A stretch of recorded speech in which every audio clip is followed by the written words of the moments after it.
जय हिंद। स्वागत है आपका इस YouTube channel learn tea life पे। अगर आप किसी भी डिफेंस एग्जाम का प्रिपरेशन कर रहे हैं like NDA, CDS, AFCAT, air force, navy या इंडियन कोस्ट गार्ड, तो ये सेशन आपके लिए काफ़ी हेल्पफुल रहेगी, क्योंकि इस सेशन में जनरल नॉलेज का क्यूज कराया जाता है। तो वीडियो अंत तक जरूर देखिएगा। चलिए सेशन स्टार्ट करते हैं। पहला क्वेश्चन आपके सामने है, मायोपिया इज कनेक्टेड विथ। जो मायोपिया होता है ये क्या है? एक तरह का बीमारी है। तो वही पूछा जा रहा है कि किस चीज़ से कनेक्टेड है। ऑप्शन आपके सामने है। ऑप्शन ए है ईयर्स, ऑप्शन बी है आइज, ऑप्शन सी है लंग्स और ऑप्शन डी है हार्ट। यानी कि जो मायोपिया है वो पूछा जा रहा है कि इनमें से किससे कनेक्टेड है। तो मायोपी तो चलिए बात करते हैं इसके करेक्ट आंसर का। तो करेक्ट आंसर क्या हो जाएगा? Option B. करेक्ट आंसर क्या हो जाएगा? Option B. यानी कि जो मायोपिया है वो आई से कनेक्टेड है। ठीक है, आई से कनेक्टेड एक बीमारी है। क्या है? मायोपिया। और मायोपिया की अगर हम बात करें तो ये क्या मतलब, इसका करेक्ट करने के लिए कौन सा लेंस यूज किया जाता है? तो इसको अगर ठीक करने के लिए, मायोपिया को ठीक करने के लिए कॉनकेव का यूज किया जाता है। ठीक है, कॉनकेव लेंस। और कॉनकेव लेंस देखने में कैसा होता है? तो ऐसे होता है। ये हो गया कॉनकेव लेंस। ठीक है, और इसका जो पावर होता है वो हमेशा निगेटिव होता है। कैसा होता है? हमेशा निगेटिव होता है। तो ऐसे आप पहचान सकते हैं कि जो मायोपिया होता है वो कॉनकेव लेंस के द्वारा ठीक किया जाता है, जिसका पावर निगेटिव होता है, और कॉनकेव लेंस ऐसे दिखने में रहता है। अब चलते हैं नेक्स्ट क्वेश्चन की तरफ। क्वेश्चन आपके सामने है, who first discover that the earth revolves around the सन।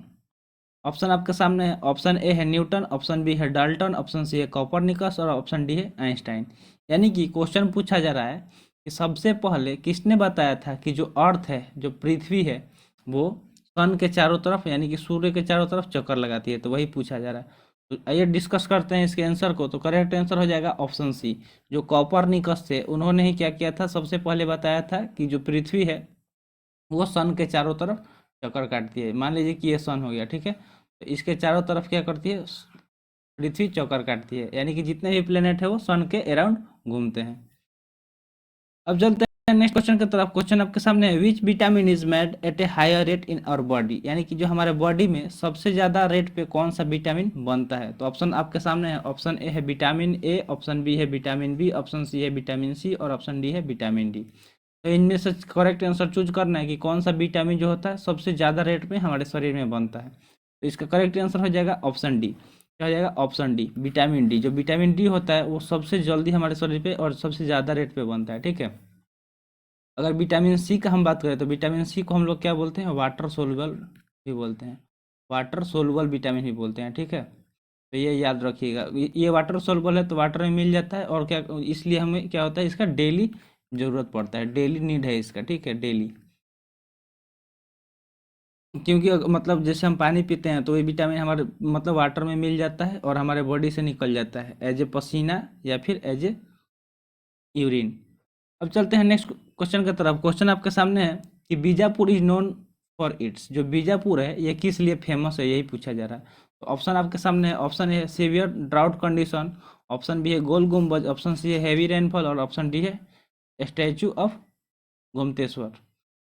तो जो बीजापुर है ये किस लिए फेमस है, ये पूछा जा रहा है। तो करेक्ट आंसर इसका हो जाएगा ऑप्शन बी। जो बीजापुर है वो गोल गुम्बज की वजह से फेमस है। जो गोल गुम्बज है वो कहाँ पे है? तो बीजापुर में स्थित है। ठीक है, और बात करें हेवी रेनफॉल का, तो इंडिया में सबसे ज़्यादा रेनफॉल कहाँ पे होता है? ठीक है, बताइए। तो मासिन राम एक जगह का नाम है। ठीक है, क्या है? मासिन राम। मासिन राम कहाँ पे पड़ता है? मासिन राम तो मेघालय में। कहाँ पड़ता है? मेघालय में। मेघालय। देखिए मेघा, मेघ मतलब क्या होता है? वर्षा। मेघ मतलब क्या होता है? वर्षा। तो मेघ से ही क्या होता है? मेघालय। तो अगर हेवी रेनफॉल की बात की जाए तो वो क्या कहाँ पे है? तो मेघालय में मासिन राम एक जगह है जहाँ सबसे ज़्यादा बारिश होती है इंडिया में। अब चलते हैं नेक्स्ट क्वेश्चन की तरफ। क्वेश्चन आपके सामने है, who was the first Indian to receive Nobel prize in literature. पूछा जा रहा है कि साहित्य यानी कि लिटरेचर में सबसे पहले किस भारतीय को नोबेल प्राइज से सम्मानित किया गया था। ऑप्शन आपके सामने है। ऑप्शन ए है मदर टेरेसा, ऑप्शन बी है सीवी रमन और ऑप्शन सी है रविन्द्रनाथ टैगोर और ऑप्शन डी है सरोजिनी नायडू। तो इसका करेक्ट आंसर हो जाएगा ऑप्शन सी। जो रविन्द्रनाथ टैगोर थे, ठीक है, उन्हीं को क्या किया गया था? लिटरेचर के क्षेत्र में सबसे पहले नोबेल प्राइज से सम्मानित किया गया था। और जन गण मन जो हमारा इंडियन क्या नेशनल एंथम है, नेशनल एंथम, उसे किसने लिखा है? तो रविन्द्रनाथ टैगोर ने ही लिखा है। ठीक है, और बात करें बांग्लादेश का जो नेशनल एंथम है, तो उसको भी इन्होंने लिखा है, ठीक है, इसको भी इन्होंने ही लिखा है, रविन्द्रनाथ टैगोर ने, बांग्लादेश के भी नेशनल एंथम को। और इंडिया के भी नेशनल एंथम क्या है, तो जन गण मन। अब चलते हैं नेक्स्ट क्वेश्चन की तरफ। क्वेश्चन आपके सामने, in nuclear power plant electricity is generated through the process of. जो न्यूक्लियर पावर प्लांट होता है उसमें इलेक्ट्रिसिटी का कैसे कैसे जनरेट किया जाता है वो पूछा जा रहा है। ऑप्शन आपके सामने है कि न्यूक्लियर कोलिजन की मदद से, ऑप्शन बी है एटॉमिक वाइब्रेशन करके, ऑप्शन सी है न्यूक्लियर फ्यूजन की मदद से, और ऑप्शन डी है न्यूक्लियर फ्यूजन की वजह से। तो ये चार ऑप्शन आपके सामने है, इसमें से चूज करना है कि किसकी सहायता से न्यूक्लियर पावर प्लांट में इलेक्ट्रिसिटी प्रोड्यूस किया जाता है। तो इसका करेक्ट आंसर क्या हो जाएगा, ऑप्शन डी, न्यूक्लियर फ्यूजन की सहायता से क्या किया जाता है, जो न्यूक्लियर पावर प्लांट है वहाँ पे इलेक्ट्रिसिटी प्रोड्यूस किया जाता है। देखिए फ्यूजन और फ्यूजन, इसमें बहुत ही कन्फ्यूजन होता है, ठीक है, वर्ड से ही सुन लीजिए, फ्यूजन और fusion creates a lot of confusion. तो आपको याद रखने के लिए हम बता दें कि जो फ्यूजन होता है, फ्यूज, FUSION, इसका मतलब क्या होता है कि जुड़ना। मान लो कि दो ऐसे पार्टिकल हो गया, ठीक है, तो ये दोनों क्या हो गए, जुड़ के एक बड़ा पार्टिकल बनाते हैं, ठीक है। यानी कि फ्यूजन मतलब जोड़ना, फ्यूजन मतलब क्या होता है कि एक बड़ा है वो टूट के दो में डिवाइड हो जाएगा, ठीक है, दो में डिवाइड हो जाएगा। तो इसको मतलब ये फ्यूजन और फ्यूजन से समझ गए। तो फ्यूजन जो इलेक्ट्रिसिटी प्रोड्यूस होता है उसमें क्या होता है, इसमें टूटता है। अब चलते हैं नेक्स्ट क्वेश्चन की तरफ। क्वेश्चन आपके सामने है, which constitution amendment act reduce the voting age from 21 year to 18 year. देखिए ऑप्शन आपके सामने है, 42 constitutional amendment act 1976, 44 constitutional amendment act 1987, 52nd constitutional amendment act 1895, sorry 1985, और डी है 61st कॉन्स्टिट्यूशनल अमेंडमेंट एक्ट 1989। पूछा जा रहा है कि किस मतलब संविधान के अमेंडमेंट एक्ट में जो पहले वोटिंग एज कितना था, 21 साल था, तो उसको घटाकर 18 साल कर दिया गया, वही पूछा जा रहा है। तो अगर डिस्कस करें इसके करेक्ट आंसर का, तो करेक्ट आंसर क्या हो जाएगा, ऑप्शन डी हो जाएगा। जो 61वां कॉन्स्टिट्यूशनल अमेंडमेंट एक्ट हुआ वो कब हुआ, 1989 में। तो इसी में क्या कर दिया गया कि जो 21 साल एज था उसको घटा के 18 साल कर दिया गया, जो वोटिंग का एज है। अब चलते हैं नेक्स्ट क्वेश्चन की तरफ। क्वेश्चन आपके सामने है, sunrise in eastern Arunachal Pradesh would be about how many hours before the sunrise in western Gujarat. तो देखिए पूछा जा रहा है कि जो सनराइज होता है वो eastern Arunachal Pradesh, east side में पड़ता है अरुणाचल प्रदेश में। अरुणाचल प्रदेश कहाँ पड़ता है, ईस्ट साइड में पड़ता है। तो वही पूछा जा रहा है कि जो गुजरात है उससे मतलब कितना डिफरेंस होता है सनराइज में। वो ऑप्शन आपके सामने, ऑप्शन ए है 1 आवर, ऑप्शन बी है 2 आवर, ऑप्शन सी है 3 आवर, और ऑप्शन डी है सेम। तो इसका करेक्ट आंसर क्या हो जाएगा, ऑप्शन बी 2 आवर। 2 घंटा का मतलब डिफरेंस होता है सूर्य उदय में, अगर देखा जाए गुजरात और अरुणाचल प्रदेश में। तो आइए इसको हम समझाते हैं मैप के थ्रू। सपोज ये देखिए इंडिया का मैप हो गया, मान लीजिए, ठीक है, ये इंडिया का मैप हो गया, ये एक रफ स्केच हो गया, सपोज कर लीजिए।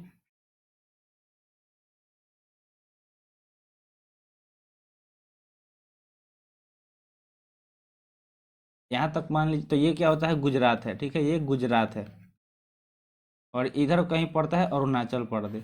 तो ये यहाँ से यहाँ के बीच में जो डिस्टेंस है, ये देखिए ये वेस्ट साइड है और ये ईस्टर्न साइड है, वेस्टर्न और ईस्टर्न। तो यहाँ मतलब, और ये गुजरात और अरुणाचल प्रदेश में क्या होता है, 2 घंटे का टाइम होता है, ठीक है, सनराइजेज में, समझ गए होंगे।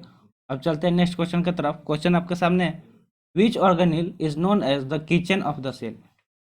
ऑप्शन आपके सामने है, option A mitochondria, option B है रिबोसोम, ऑप्शन सी है गोल्गी एपरेटस, और ऑप्शन डी है क्लोरोप्लास्ट। तो पूछा जा रहा है कि कौन सा ऑर्गेनेल है जो सेल का किचन हाउस के से जाना जाता है, किसी मतलब किचन ऑफ द सेल के नाम से जाना जाता है। तो इसका करेक्ट आंसर हो जाएगा ऑप्शन डी।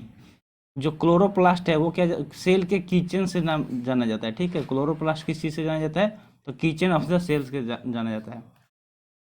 और बात करें माइटोकॉन्ड्रिया का, तो ये किस चीज़ से जाना जाता है, तो power house of the cell, ठीक है, power house of the cell, ये पावर हाउस के नाम से जाना जाता है माइटोकॉन्ड्रिया, ठीक है। और एक और होता है लाइजोजोम। लाइजोजोम किस चीज़ से जाना जाता है, इसको आप कमेंट बॉक्स में जरूर कमेंट कीजिएगा कि लाइजोजोम को हम किस नाम से जानते हैं, ठीक है। अब चलते हैं नेक्स्ट क्वेश्चन की तरफ, और आज के सेशन का ये लास्ट क्वेश्चन है। क्वेश्चन आपके सामने है, what is O blood group called. देखिए जो हमारे बॉडी में क्या होता है, ब्लड ग्रुप होता है, ठीक है, तो उसमें से ओ ब्लड ग्रुप आता है, तो वही पूछा जाता है कि उसको हम किस नाम से और जानते हैं।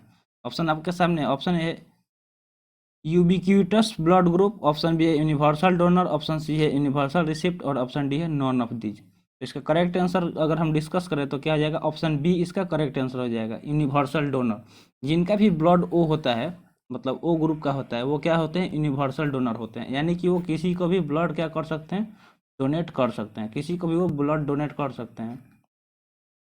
और बात करें यूनिवर्सल रिसिप्टेंट का, तो मतलब जो जो किसी का भी ब्लड रिसिप्ट कर सकता है, तो वो क्या होता है, ए बी होता है। कौन सा ग्रुप होता है, तो ए बी ग्रुप होता है। ठीक है, ए बी ग्रुप क्या होता है, यूनिवर्सल रिसिप्ट होता है, यानी कि जिसका ब्लड ए बी है वो किसी से भी ले सकता है। जो ओ है वो क्या होता है कि सिर्फ मतलब वो किसी को दे सकता है, लेकिन लेगा सिर्फ किससे, तो ओनली बाई ओ वाल, ओ ग्रुप। ठीक है, ओनली बाई ओ ग्रुप, ये इसको चाहिए सिर्फ ओ से ही, लेकिन ये दे किसी को भी सकता है, तो ये याद रखिएगा। अब आज का सेशन यहीं पे समाप्त हुआ। आई होप आपको सेशन पसंद आया होगा। सेशन पसंद आया होगा तो वीडियो लाइक कर दीजिए, और अभी तक चैनल सब्सक्राइब नहीं किए हैं तो जल्दी से चैनल सब्सक्राइब कर दीजिए। मिलते हैं फिर अगले सेशन में। जय हिंद।